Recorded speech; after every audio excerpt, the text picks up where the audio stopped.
Stefan, let's start with, why don't you introduce yourself and talk about your role within Ericsson and then what you're presenting here today at the Volvo showcase. Yeah, my name is Staffan Wallin and I'm head of Automotive in Ericsson's business line Industry and Society. We're focusing on new verticals, non-operated. And what I'm going to talk about today is our connected vehicle cloud solution a little bit, and also the connected car as such. So the message in this first slide here is that, of course, the connected car has immense importance for the industry, and this is coming from a user survey we did together with AT&T. It was done in the United States, Germany, Brazil, Japan, and China. And we asked people about their view on connected cars. But there are some astonishing facts. If you look at this data here, 50% of all the drivers surveyed they would actually change car brand to an equal car if they get a connectivity package with it. 72% of drivers that was asked, they would actually delay a car purchase to get a better connectivity package.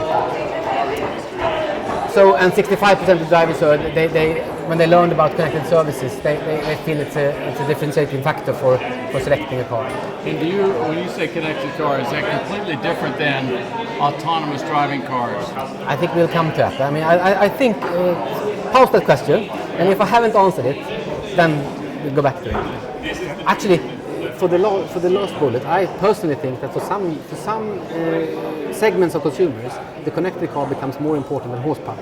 Because I'm such a user, I would actually select the car more from an attractive, connected offering compared to horsepower. I'm not that techie on horsepower, but fairly techie on IT stuff. Okay. So let's look at what will the connected car offer. And if you think of the traditional service that you think of, I mean, connected cars has been around for 15 years. And the traditional service has been telematics 1.0 type of services. You can remote unlock your car, you can remotely put on the heater, or that type of services. You also have this on-call if you have a crash, you can get help. And then you also have entertainment like infotainment in the car. But what will happen, what will emerge, and which will be the message on this presentation, is that you will see new types of services, connected services, like you use data from the vehicles, and you can use that data to create new use cases, such as remote diagnostics. You can have connected service booking, where you actually pull data from the car, and then you can also, and you have connected your garage, service garages, and you can then book a time or suggest a time to use it in the car based on your problem directly. So creating an ecosystem where you use data about the car and you use it actually to allow actors create services towards the vehicle and the user. I don't know how it's in the US, but at least in Sweden, this is very popular by young kids. A lot of young kids in Sweden, they don't want to own their own car, especially if they live in the cities.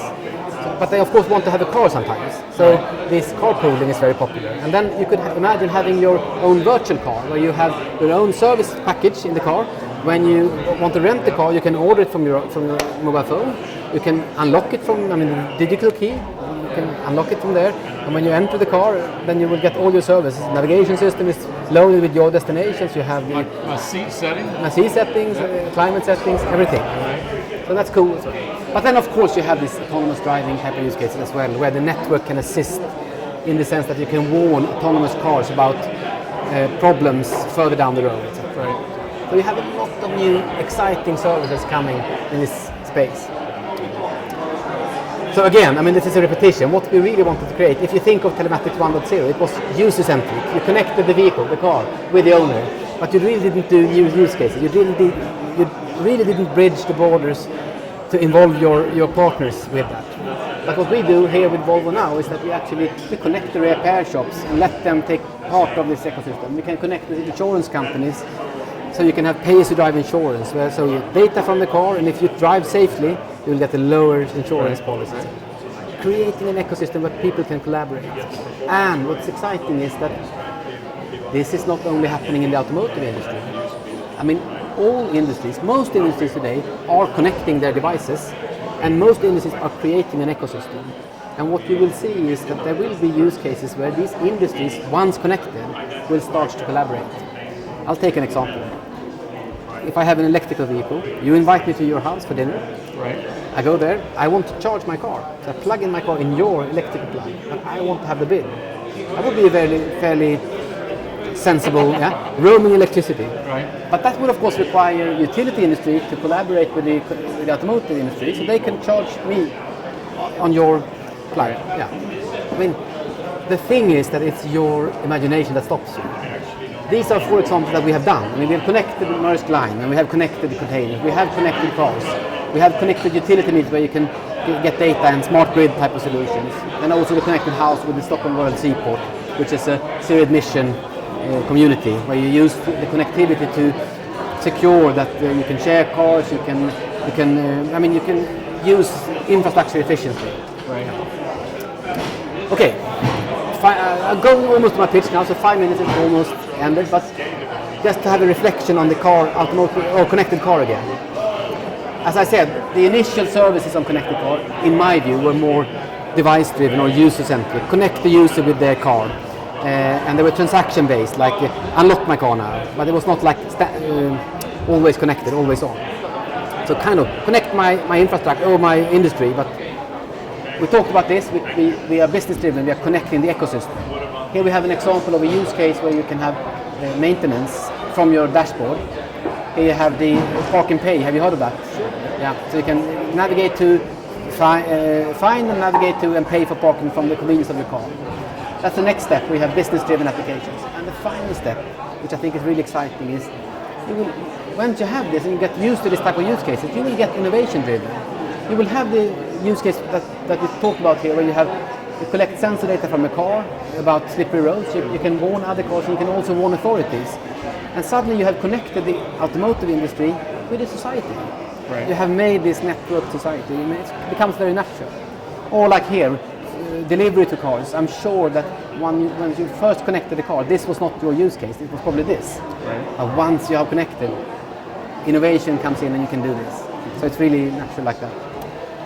Yeah, and then talk about Ericsson as a partner in this industry, but I don't know how much about it, but for a car, for an OEM, of course, they launch cars globally. So our global presence is very important for them, to have a partner that is global. But then I also think that this is very important. So Ericsson today, if you look at the telco space, we are operating about 1 billion subscribers per year on behalf of our customers, of course. What happens when the OEM connects this user is that he goes from a business-to-business relationship where you have no demands on uptime because you don't have a connected customer accessing you. Suddenly you have connections. You need to be online all the time. So you need to have the infrastructure to monitor, to secure, fetch alarms, fix, etc. And here we can of course help them. We have the global presence. We have the operation NOx where you can operate, for instance, a connected car system. So it's end-to-end capabilities, including also the services around it, not only the infrastructure to build it. So as the head of the automotive group, where do you spend most of your time? Geographically and by type of ecosystem partner? Is most of your time spent with the car companies or other partners? I mean, for me personally, I'm focusing on automotive because, I mean, head of automotive is of course obvious. I work with automotive. At Ericsson, we focus on other areas as well. So Jenny, you talk to, she focus on more transport systems. It's more related to society and other transport players. You have the utilities is an important industry for us. We have so you have that. You have public safety and security, where you look into how you can use the telco infrastructure to provide secure communications, etc. So I mean, there is a number of areas where we focus that are outside of the traditional telco domain. But when you look at automotive, what are you talking to a Volvo about? I mean, how do you integrate Ericsson to an automotive company? Where are the touch points, the physical touch points? Yeah. I think the beauty of the whole thing is that if you look at the Volvo, what we actually provided to Volvo is that it's reuse of components that we used in the telco domain for a long time. So so lots of all the components more or less are reused, and then we built on top of them specifics for that industry. And what I'm saying is that in some sense I think the telco domain is a little bit ahead in terms of they have hit certain problems that is coming in other industries now. So the solution that Ericsson built for the telco industry suits very well to reuse in other domains. And I think that's how some of the components are reused in the automotive sector. Yeah, but let's give you a story. I mean, if you go back into telco domain, when you added services in the telco domain like 15 years ago, you added vertical solutions, end-to-end solutions for providing MMS to you, etc. But the more services an operator added to his offering, it became difficult to maintain and operate this. So in the telco industry, it became a trend, already 10 years ago, to start to build horizontal platforms where you could reuse the same basic components but build different use cases on top. And those platforms, the service enablement platform, that's what we've used at Volvo. We've used the service enablement platform from the telco domain, but we've built an automotive layer on top of it that adopts it to the needs of the automotive industry. When you look at say a carrier like an AT&T, and you have a Volvo, and you have an Ericsson, who ends up owning the customer relationship, Volvo or the carrier? I think